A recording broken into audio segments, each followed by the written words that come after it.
Bava Metzia, page 20a, top of the page with the word Shema Mina. Conclude from the fact that this suspicion is not taken into account that the halacha of Shmuel is accepted, as Shmuel says, in the case of one who sells a promissory note to another, and the seller then forgives the debt of the debtor, it is forgiven, since the debtor essentially had a non-transferable obligation to the creditor alone. And even the creditor's heir can forgive the debt. Therefore, if the wife did engage in the deception mentioned above, it was within her rights, as she is able to forgive the debt of the marriage contract. Abaye said, "This is not conclusive proof. Even if you say that the halacha of Shmuel is not accepted, here we are dealing with a case where the marriage contract emerges from her possession, which indicates that she did not sell it." And Rava disagreed with Abaye and said, if the reason there is no suspicion that she sold her marriage contract is due to the fact that the marriage contract emerged from her possession, this reason is insufficient, as we should suspect that there might be two marriage contracts.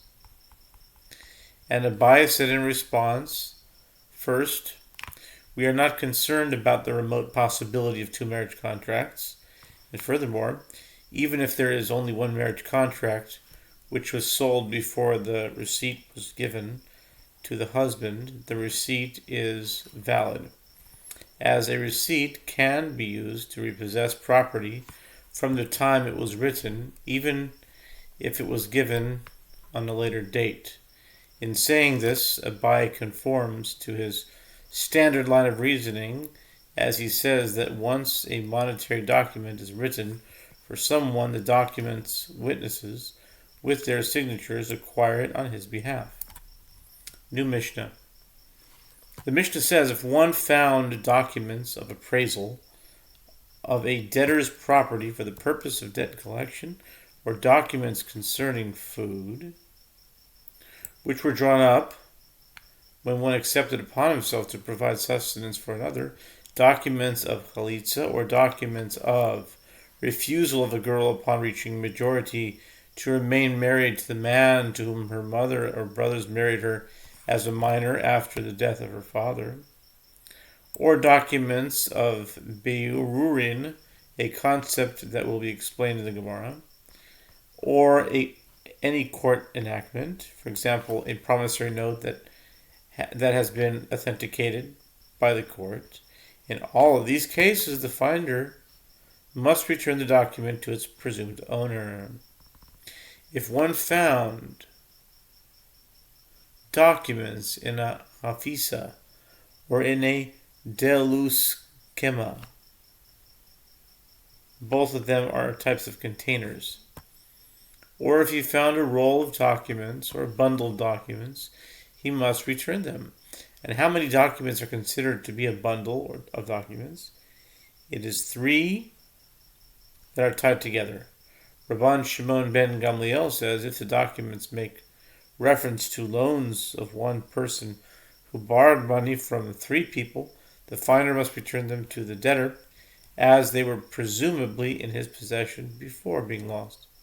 If the documents make reference to loans of 3 people who borrowed money from one person, he must return them to the creditor, as they were presumably in his possession before being lost.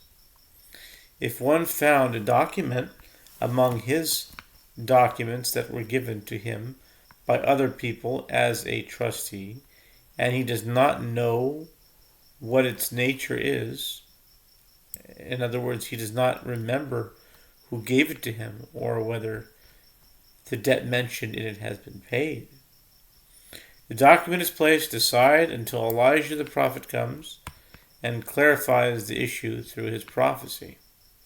If there are cancellations of contracts, simponot, among them, he should do what is stated in the simponot.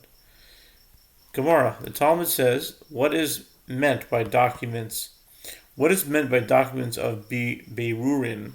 Here in Babylonia, the sages interpret it to mean documents recording each litigant's clarification, birur, of his claims in a court case. Rabbi Yirmiyah, who lived in Eretz Yisrael, said it is referring to cases where the litigant chooses borer over one judge.